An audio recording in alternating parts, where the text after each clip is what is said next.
Amém. Graças a Deus. Antes de iniciarmos, é com muita alegria que está conosco nesta noite, conhecidos da irmã Nilde, Auriele, Naldo, João e Noah. Onde estão? Estão ali. Deus abençoe, viu, irmãos? Muito obrigado pela visita. Sinta-se em família. Deus abençoe vocês. Hoje nós vamos ler, o Cris leu o 125 para abrirmos o culto. E hoje leio com vocês o 126. Abra sua Bíblia, Salmo 126.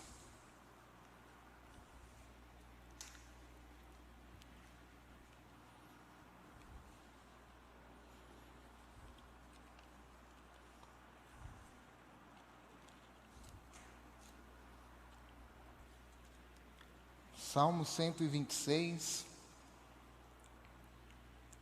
Todos encontraram? Amém? Diz-nos assim: quando o Senhor trouxe os exilados de volta a Sião, foi como um sonho. Nossa boca se encheu de riso e cantamos de alegria. As outras nações disseram: o Senhor fez coisas grandiosas por eles. Sim, o Senhor fez coisas grandiosas por nós. Que alegria! Restaura, Senhor, nossa situação, como os riachos revigoram o deserto. Os que semeiam com lágrimas colherão com gritos de alegria. Choram enquanto lançam as sementes, mas cantam quando voltam a colheita. Amém e amém. Vamos orar? Ó Deus, em nome de Jesus, que o Senhor fale conosco nesta noite. Espírito, ministra a Tua palavra aos nossos corações. Precisamos ouvir a Tua voz. Fala conosco, tenha misericórdia de nós. Em nome de Jesus, amém e amém. Pode se assentar. A vida não é composta só de momentos bons. Se eu perguntar para você, você vai concordar comigo que a vida não é feita só de tempos bons. No decorrer da vida nós experimentamos coisas boas, mas ao mesmo tempo, no decorrer da vida, se fosse possível, nós não gostaríamos de experimentar algumas coisas que nós já experimentamos e que ainda vamos experimentar. Algumas dessas experiências, desses dessabores da vida, parece que de vez em quando ele dá uma cutucada em nós e nos faz lembrar daquilo que passamos. O problema é que algumas dessas experiências negativas dói quando nós nos lembramos dela. Essas experiências que machucaram, vira e mexe, volta à nossa memória, e quando nos lembramos, nós sentimos as mesmas dores. O Salmo 126, assim como o Cris falou do Salmo 125, é um salmo de romagem. O que é um salmo de romagem? Salmo de romagem são músicas que eram cantadas quando o povo ia peregrinando para Sião. Então, no meio dessa jornada, as pessoas iam se juntando a essas caravanas, que eram longas, vários dias, e pessoas ficavam esperando, assim como na beira de uma estrada, esperando o povo passar para se juntarem a essas caravanas que iam para Sião. E essas caravanas iam se juntando, a população ia aumentando, as pessoas iam aumentando, e eles iam cantando esses salmos de romagem. Esses salmos têm dois objetivos. Primeiro, eles iam cantando para adorar a Deus, e segundo, era para eles irem se lembrando de tudo que Deus havia feito aos seus antepassados, de como Deus tinha cuidado deles. Então eles iam preparando o coração já, nesse caminho, preparando a sua mente para prestar o culto ao Senhor em Sião. Então eles iam para adorar e também se lembrarem dos grandes feitos do Senhor. Esse salmo aqui foi escrito em relação a uma surpreendente libertação de Deus para o povo de Israel quando ele estava escravizado, quando ele estava cativo na Babilônia. Houve uma época em que esse povo de Deus, assim como outras épocas, mas houve uma época específica em que o povo de Deus se afastou de Deus. O povo de Deus desobedeceu o Senhor. Eles optaram em desobedecerem a Deus. Deus permitiu então que esse povo fosse levado para a Babilônia. E Deus então usava seus profetas para falar com o povo dele. Deus falava para eles sobre essas desobediências que iriam sofrer consequências dela. E um desses profetas foi Jeremias.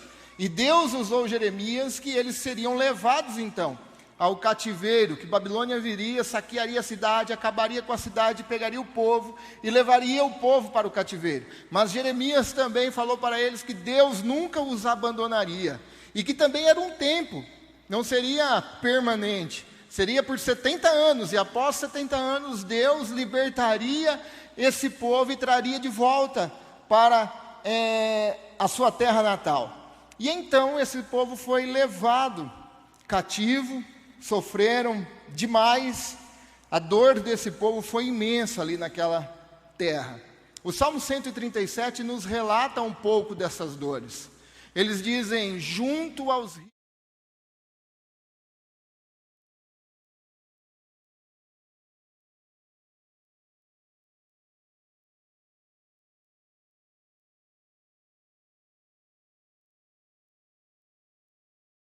que cantássemos. Nossos opressores exigiam uma canção alegre.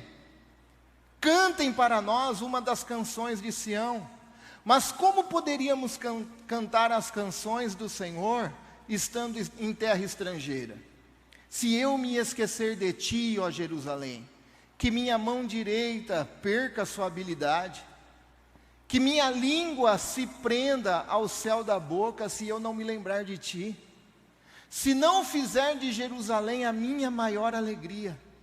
Ó Senhor, lembra-te do que os edomitas fizeram no dia em que Jerusalém foi conquistada. Disseram, destruam-na, arrasem-na até o chão. Ó Babilônia, você será destruída. Feliz é aquele que lhe retribuir por tudo que fez contra nós. Feliz é aquele que pegar suas crianças e as esmagar contra a rocha. Nesse salmo nós podemos ver a dor desse povo. Nós podemos ver os sentimentos desse povo. Podemos ver a tristeza. Os babilônicos pedem que eles cantem músicas alegres, mas eles não conseguem cantar. Mas num certo momento, assim como Deus já havia dito, Deus levanta um homem, e através de Deus, Ciro, o rei da Pérsia, tocado por Deus, fez um decreto para o povo de Israel, decretando então que esse povo deveria retornar para a sua terra natal. Então, esse povo foi surpreendido por essa notícia. Se no Salmo 137 nós temos tristeza imensa, que não tem ânimo para cantar, no Salmo 126, quando receberam a notícia que eles iriam voltar a Sião, ele diz, quando o Senhor trouxe os exilados de volta a Sião, foi como um sonho. O sonho foi realizado, o desejo deles foram realizados. Nossa boca se encheu de riso. Era propaganda de creme dental, né? Aquele sorriso bonito. A nossa boca se encheu de riso e cantamos de alegria. Aquele povo tornou então a ficar alegre. E aqui então, nós iremos ver alguns aprendizados para nós, como podemos tornar essa vida mais leve, como nós podemos ser pessoas alegres, mesmo passando por dificuldades, como nós podemos ter esperança nas dificuldades, como nós podemos ter esperança mesmo em meio às dores, mesmo quando as situações são contrárias e você não acredita que irá dar certo, como podemos ter esperança nisso? E a primeira coisa que me chama a atenção, que nos chama a atenção, é que para viver melhor nós precisamos deixar as dores do passado.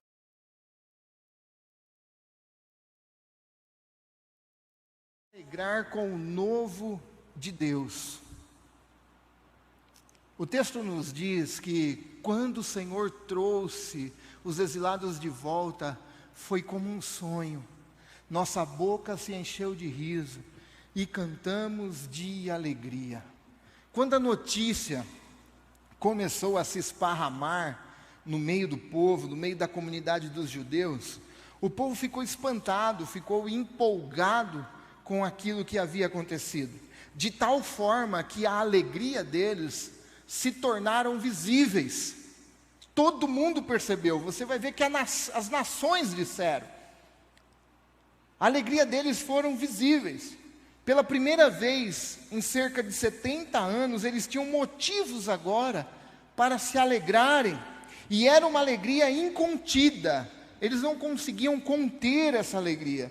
Enquanto eles arrumavam suas coisas, faziam suas malas, vamos dizer assim, preparavam suas coisas, eles riam e cantavam. Eles louvavam a Deus, eles queriam viver agora aquilo que Deus havia preparado para eles. Aquele tempo de sofrimento havia acabado, o passado ficou para trás. E eles iam viver agora o novo de Deus, aquilo que Deus havia prometido estava acontecendo. O que nos machucou no passado, quando não é deixado de lado, nos impedem de vermos o que Deus está fazendo agora. E nos impedem de vermos o que Deus pode fazer no futuro. Tem gente que está presa no passado e não consegue ver as coisas que Deus está realizando hoje. Tem gente que só sabe olhar para o copo e ver o copo cheio. Não consegue ver o que Deus está derramando no copo. Tem gente que fica preso no passado e não consegue ver o que Deus pode fazer no amanhã nosso. Sem perspectiva de vida. Eu e a Graça, essa semana nós assistimos um filme que nós já havíamos assistido há muito tempo atrás. É um filme antigo, e se você não assistiu, assista. Que é uma programação boa de casal hoje, assista o filme Somos Marshall. Alguém aqui já assistiu Somos Marshall? Assista esse filme, vale a pena. O filme conta um fato real, uma história real de um time de futebol americano.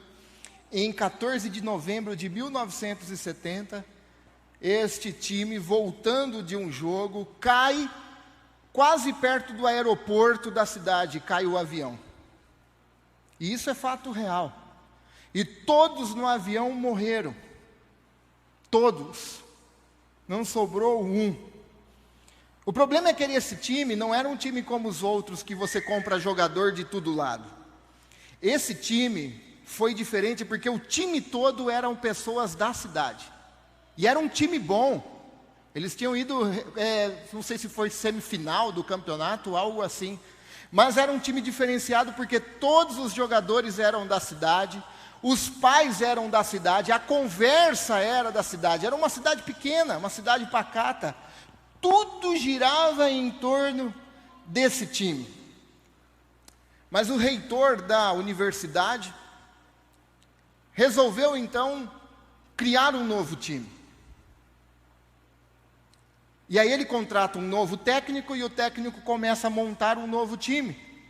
Só que os moradores da cidade, os familiares dos atletas começam a boicotar o time. Começam a boicotar os jogos, influenciar para as pessoas não irem nos jogos. Começam a boicotar, falando que o time não era tão bom assim, e no fundo, eles queriam que parasse lá, não tivessem mais time na cidade. Mas há uma cena nesse filme,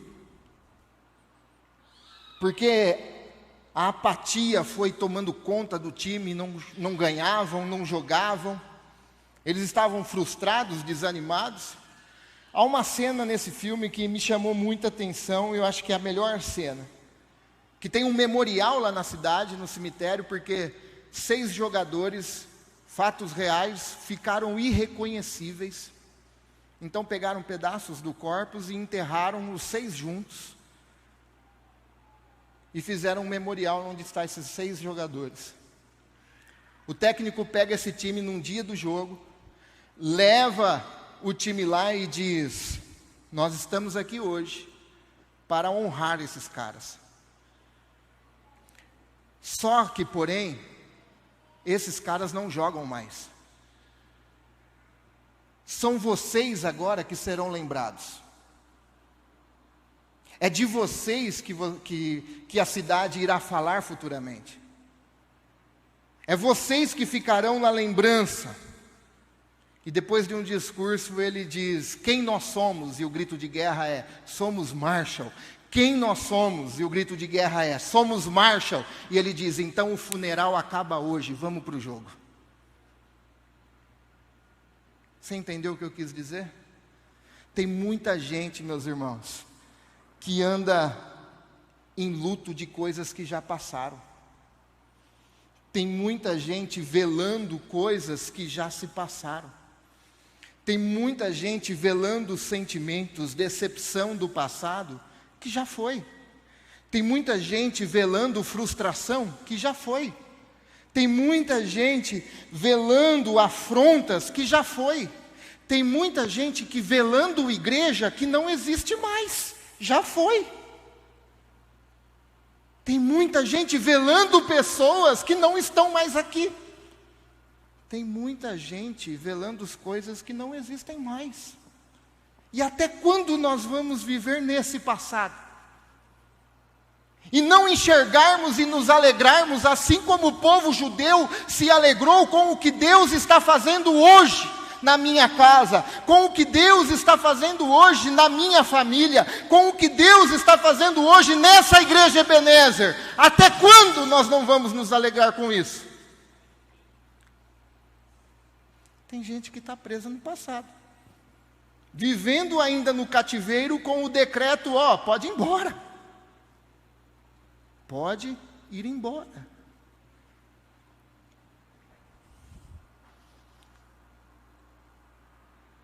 Deixa o passado, e viva o que Deus tem de novo para você. Enxergue o que Deus tem de novo. Segundo, saiba que para tudo tem um tempo. Saiba que para tudo tem um tempo. Quando o Senhor trouxe os exilados de Sião, de volta a Sião, quando, quer dizer que houve um tempo estabelecido, determinado, e esse tempo aconteceu. Perceba, foram 70 anos de cativeiro. Alguns entraram crianças e saíram idosos. 70 anos, já pensou? Alguns nasceram lá, como Neemias. Nem conheciam a sua terra. Outros entraram e morreram lá. Não saíram. Como nós falamos, eles desobedeceram a Deus e iriam colher as consequências de suas desobediências. Vamos ver o que Deus falou? Portanto, assim diz o Senhor dos Exércitos: visto que vocês não ouviram as minhas palavras, convocarei todos os povos do norte e o meu servo Nabucodonosor, rei da Babilônia. Declara o Senhor, e os trarei para atacar esta terra, os seus habitantes e todas as nações ao redor. Eu os destruirei completamente e os farei um objeto de pavor e de zombaria, e uma ruína permanente. Mas, quando completarem os 70 anos, castigarei o rei da Babilônia e a sua nação, a terra dos babilônios, por causa de suas iniquidades, declara o Senhor, e a deixarei arrasada para sempre. Cumprirei naquela terra tudo o que falei contra ela, tudo o que está escrito neste livro e que Jeremias profetizou contra todas as nações. Então eles estavam agora colhendo as consequências de suas escolhas. Eles escolheram se afastar de Deus. Eles escolheram desobedecer a Deus. Mas Deus fez uma promessa e cumpriu essa promessa. Palavra que da parte do Senhor veio a Jeremias dizendo: assim fala o Senhor, Deus de Israel, dizendo: escreve num livro todas as palavras que te tenho dito, porque eis que dias vêm, diz o Senhor, em que farei tornar do cativeiro o meu povo de Israel e de Judá, diz o Senhor, e torná-los-ei a trazer a terra que dei a seus pais, e eles a possuirão. Meus irmãos, Deus está sempre conosco. Deus não nos abandona em nenhum momento das aflições. E Deus prometeu, Ele cumpre. Você tem convicção, garantia, que se Deus prometeu, Ele cumpre. Ele cumpre. O convite a você nessa noite é se agarrar nas promessas de Deus. Não se agarrar na promessa do patrão, do chefe, do amigo. Se agarre nas promessas de Deus. Se Deus prometeu que vai estar com você até a consumação do século, eu te garanto, Deus estará com você. Se Deus prometeu que vai estar sempre presente com você, não vai haver um milésimo de segundo em que Deus não estará presente com você. Se Deus prometeu para você que o choro pode até ter e durar uma noite, mas a alegria um dia ela vem, pode esperar, porque há um tempo determinado para todas as coisas. E um dia a alegria vem, em nome de Jesus. Um dia a alegria vem. Nós estamos nessa grande história de Deus.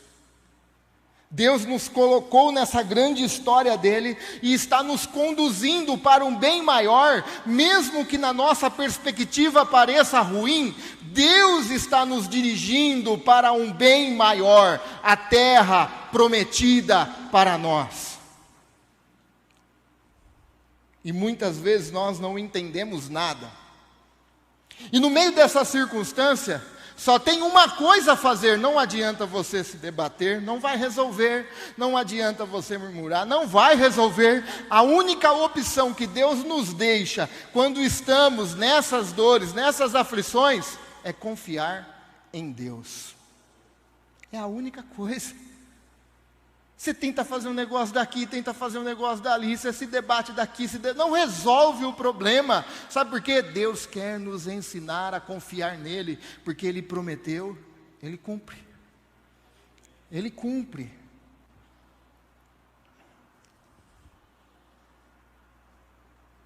Deus está nos conduzindo. Mesmo que as nossas perspectivas não estão entendendo, não estão enxergando, nada fugiu do controle de Deus.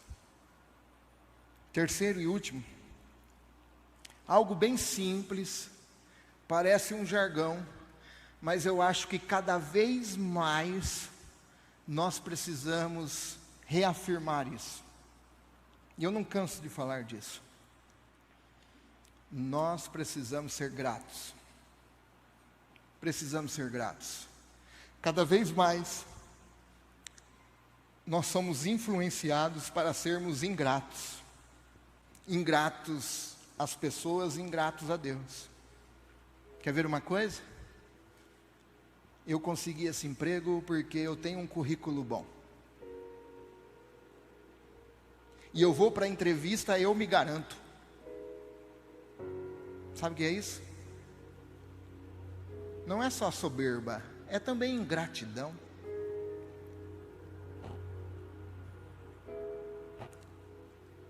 As nossas gerações cada vez mais vêm mudando. A sociedade vem cada vez mais tentando moldar as pessoas. E a ingratidão está cada vez mais enraizando dentro das pessoas. As pessoas não sabem ser gratas pelas outras. As pessoas não sabem ser gratas pelos favores. As pessoas não sabem ser gratas pela ajuda que recebeu. E tudo isso reverte também a Deus. As pessoas estão esquecendo de ser grato a Deus, Wagner, por tantas coisas que o Senhor nos faz. Tantas coisas. Nossa boca se encheu de riso e cantamos de alegria. As outras nações viram isso e disseram: o Senhor fez coisas grandiosas por eles. Mas espera aí, eles vão falar isso? Nós precisamos falar isso nós. Será que só eles vão reconhecer? Não, espera aí. Sim, o Senhor fez coisas grandiosas por nós. Que alegria! Que alegria! Eu acho que aqui está o grande desafio desse salmo.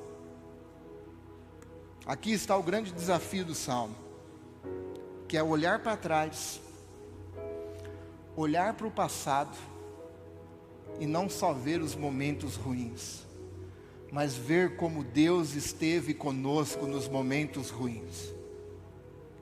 Olhar para as feridas do passado, e não sentir dor, mas ver que Deus curou, que Ele cuida das nossas feridas.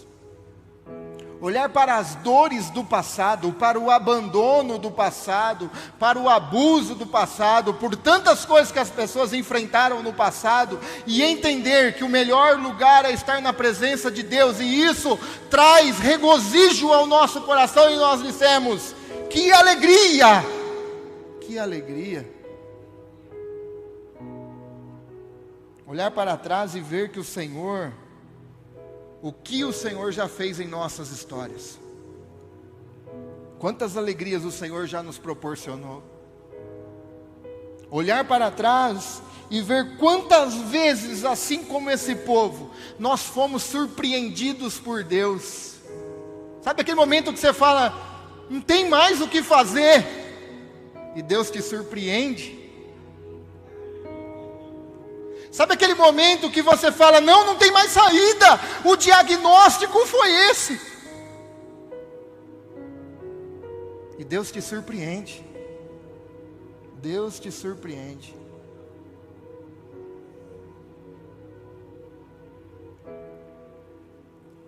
Na minha vida e na sua também, eu tenho certeza que você pode olhar para o passado e dizer: Senhor, o Senhor de fato tem cuidado de mim. Eu tenho certeza que você pode olhar para o seu passado e dizer: Senhor, o Senhor é o meu pastor. O Senhor é aquele que tem me levado a pastos verdejantes. O Senhor é aquele que tem me guiado às águas tranquilas. O Senhor é aquele que tem me levado a lugar de paz. O Senhor é aquele que tem derramado sobre mim o teu óleo. O Senhor é aquele que tem, Senhor, preparado uma mesa perante os meus inimigos. Senhor, o Senhor tem cuidado de mim. Nós podemos olhar para o passado e nos alegrar com o que Deus está fazendo hoje, sabe por quê? Porque o Senhor tem cuidado de você, meu irmão. Porque o Senhor tem cuidado de você, minha irmã. O Senhor tem cuidado de você, jovem. O Senhor tem cuidado da sua família. O Senhor tem cuidado da sua saúde. O Senhor tem cuidado, te sustentado nas mãos dEle. Mas acima de tudo isso, nós podemos olhar para a nossa história, lá no passado, e ver quando Deus entrou na nossa história. Nós podemos olhar para a nossa história e ver quando Jesus entrou na nossa história e perdoou os nossos pecados. Podemos olhar para a nossa história e ver quando Jesus nos libertou de um cativeiro muito maior do que o da Babilônica, do cativeiro do pecado, de um cativeiro mais pesado, mais escravizado do que a Babilônia, o pecado. E nós podemos olhar para a nossa história e ver Jesus na cruz do Calvário, rasgando a cédula do pecado, perdoando os nossos pecados, morrendo por nós na cruz do Calvário e dizendo que nós somos filhos de Deus, filhos do mesmo Pai que Ele. Nós podemos olhar para o passado. Jesus entrou na nossa história e nos trouxe agora para o reino do amor de Deus. Nós não estamos mais na Babilônia, nós não estamos mais sendo escravizados pelo pecado, nós fomos chamados por Deus para esse grande e poderoso reino de Deus. Reino de Deus. O que Ele quer de nós é que nós pregue esse reino aonde nós estivermos. O que Ele quer de nós é que as bocas dos outros se encham de riso também, que o coração dos outros se alegrem também, que pessoas saem do cativeiro e vivam agora o novo que Deus tem para eles, em nome de Jesus. Então você pode olhar agora para a sua história e ver o quanto Deus está nela. E aqui está a maior motivação de nós sermos alegres.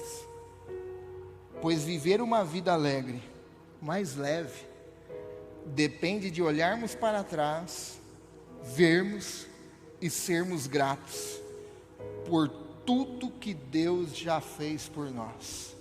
Seja grato a Deus. Para refletir e praticar, não se esqueça do que Deus já fez por você. Não se esqueça. Jamais. Não se esqueça do cuidado que Deus tem tido com você, mesmo passando por aflições. Esse cuidado não isenta você de aflição, mas esse cuidado garante que Deus está presente com você. Não se esqueça disso. Segundo, se agarre nas promessas de Deus.